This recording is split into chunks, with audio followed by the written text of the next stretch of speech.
Hello students, in science today we are going to deal with the topic plants growing in number. Now under this heading we are going to learn about the introductory part, then the structure of seed, germination, function of seed as well as dispersal of seed.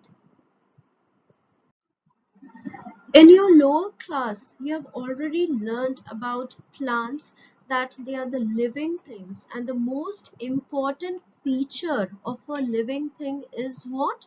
Is reproduction, that is giving birth to their young ones. So similarly, plants also possesses this unique feature. Yes, that is they reproduces the young ones, but with the help of what? With the help of seed. So let's see what is a seed. A seed is the most essential part of any plant, or the most basic part of any plant. And how does it develop? It develops from ovules. That is, ovules are structures which are present inside the ovary. Ovary are what? These are the female reproductive part of a flower, which after fertilization, okay, develops into fruits, and the ovules after fertilization develops into seeds. Now a seed is made up of what? It is made up of an outer covering called as a seed coat, and there is a baby plant called as the embryo. Now inside the embryo further there are two different parts, that is the radicle and an embryonal axis, which can also be called as the plumule, which develops into the stem. And the seed might contain one cotyledon or two cotyledons. So when the seed has one cot, that is it has only one cotyledon in it, so that is called as monocot. And the examples are wheat and maize. And the seeds which possesses two cotyledons, they are called as dicots. And examples are gram and pea, which you have already learnt in your previous class. And a seed, where is it found? It is found inside the fruit, which converts into a baby plant when we plant it and when all the conditions are favorable. So hence seed is the most important part of a plant, as it gives birth to the young ones. Now, what's inside a seed? We already had seen in the first slide that seeds have a baby plant, that's the embryo inside it. And when we sow the seed under favorable condition, it develops into a sapling. Now, in the given slide, you can see few pictures. On your left hand side, there are few seeds, and on your right hand side, there are the trees. So the first one is an acorn, which is also called as oak nut. This is a nut of an oak tree. So when we sow this nut, okay, it is going to grow into a small plant, and slowly and steadily it will grow into a huge oak tree. Similarly, if we plant a coconut seed, then it is naturally going to grow into what? A coconut tree. Children, in this present slide, can you just say what these seeds are going to become? Can you guess what are this? Now on your right side is what? It's the maple tree. So definitely it's a seed of a maple tree only. And these seeds are present inside this helicopter shaped covering. Okay, it's like the blades of the helicopter. So when these seeds are being sown, so what will happen? It will grow into a maple tree. And then the peas, the seeds of the peas are going to grow into what? The pea plants. Yes.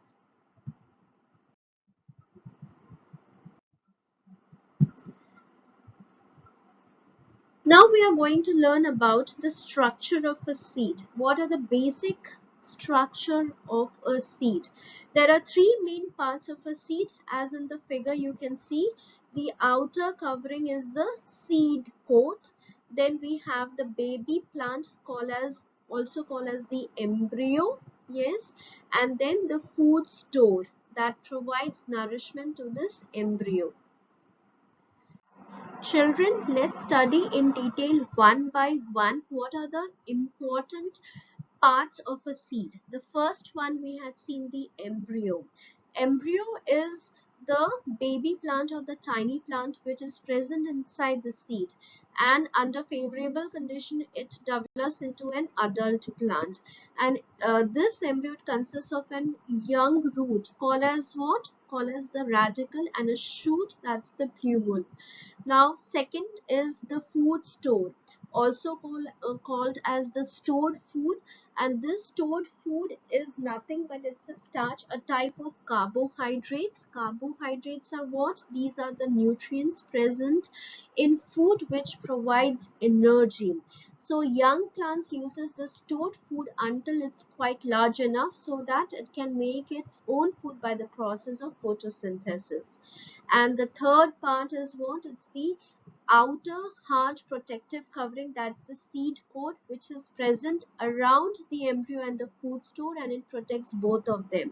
Now the embryo rests, okay, inside the seed until the conditions are favorable for it to grow. Now, do you know, children, there are few seeds that can stay in this resting state for hundreds of years. Okay, so in the next session, I'll be asking you few examples of such seeds. So be ready. Now, what are the conditions which are required by the seeds to grow? The first one is air, second is water, third is the sun rays, and fourth is the minerals which they obtain from the soil. Children, in the previous slide, we had seen the different requirements for the process of germination. Now, in this slide, we are going to study about what is germination. It is a process uh, by which a seed grows into a young plant or a seedling. So, now the factors which we had dealt in the previous slide, we are going to see one by one. Water, okay, so it helps the seeds to swell up so that the embryo can start growing. And warmth is, how do they get warmth? They get warmed by the sun rays. This warmth speeds up and improves the process of germination. And oxygen, which is present in the air, it releases energy for the embryo to germinate. In the present slide, we are going to study the steps of germination in detail. So, when the conditions are favorable, okay, so the seeds starts to take in water, okay. There is a hole, okay, seed hole through which the water is being absorbed by the seed. Now, as water is taken in, so what is going to happen? The seed swells and it grows bigger and bigger until the coat, that is the outer coat, splits apart. Okay, it is being broken. Now, air can then get to the seed, okay, through that pore. So the oxygen in the air helps the baby plant burn the food packed inside the seed. And when something burns, what is being produced? It produces energy. So as a result, this baby plant uses the energy for the process of growth. Now, what is going to happen next? So when it starts growing, first of all, a tiny root which is called as radicle, okay, grows downwards, and after that a shoot begins to grow upwards. And what is the shoot called? That's called as the plumule, which is going to develop into the stem, as well as it is going to bear what? The leaves. Now the shoot develops and reaches towards the light, while the root system develops deep in the soil. When the shoot grows up uh, above the soil, the tiny leaves sprout at the end of the shoot, letting photosynthesis to take place. And what are these leaves called? These leaves are called as the foliage leaves. Okay. uh, After that, what happens?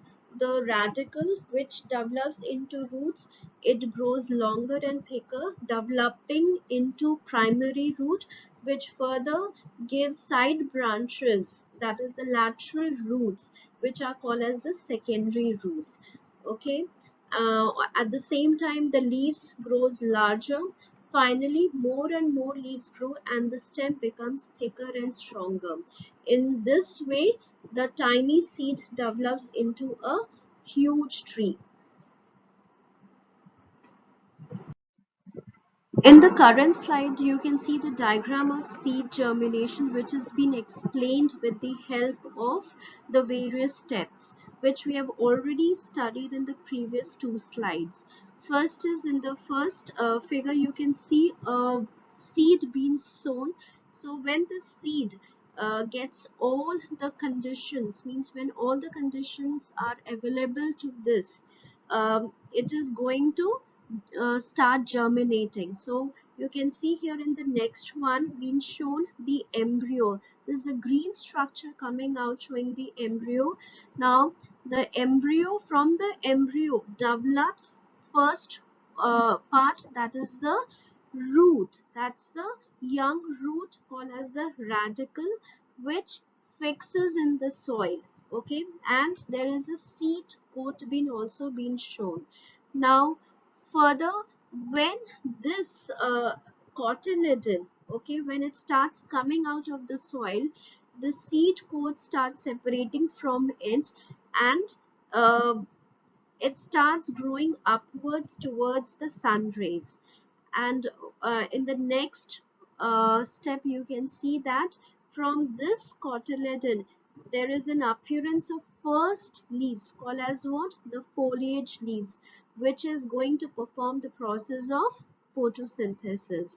Now further, the root system as well as the shoot system strengthens up, and then it starts growing into its size and develops into a huge tree. Children, do you think there's any function of a seed? Yes, very true. First is they provide nourishment. Okay, that is, they provide food to the baby plant when they haven't developed their leaves, because it's the leaf that provides, that makes food for the plants, for their nourishment. So when the leaves haven't developed, it's the seed provides food to them. Okay. And in the second one is that the seeds also help in the dispersal process, that is due to their various characteristic of the seeds, because of the different shapes and sizes. Okay, the seeds can travel from one place to another. As we know that the plants are immobile, they cannot move from one place to another. So it's the special features of this seed which helps in the dispersal. Okay, that's the movement from one place to another away from the parent plant. So let's just have a look about the seed dispersal. Now plants make seeds that can grow into new plants, but if the seeds just fall to the ground near the parent plant, what do you think, what will happen? There will be a tough competition among them.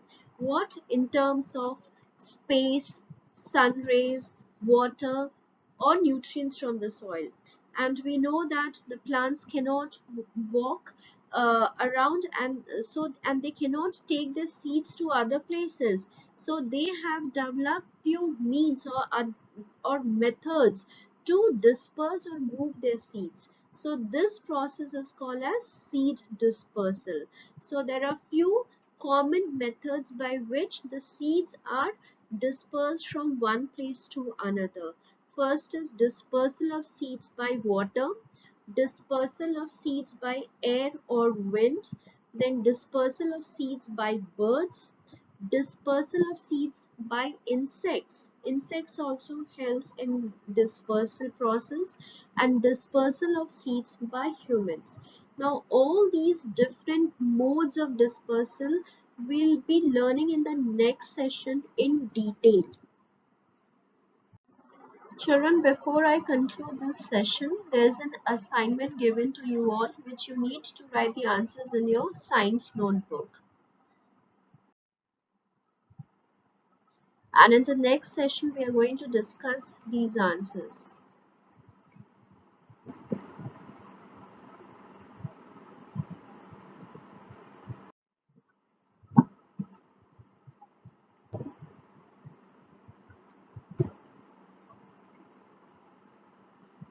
Thank you.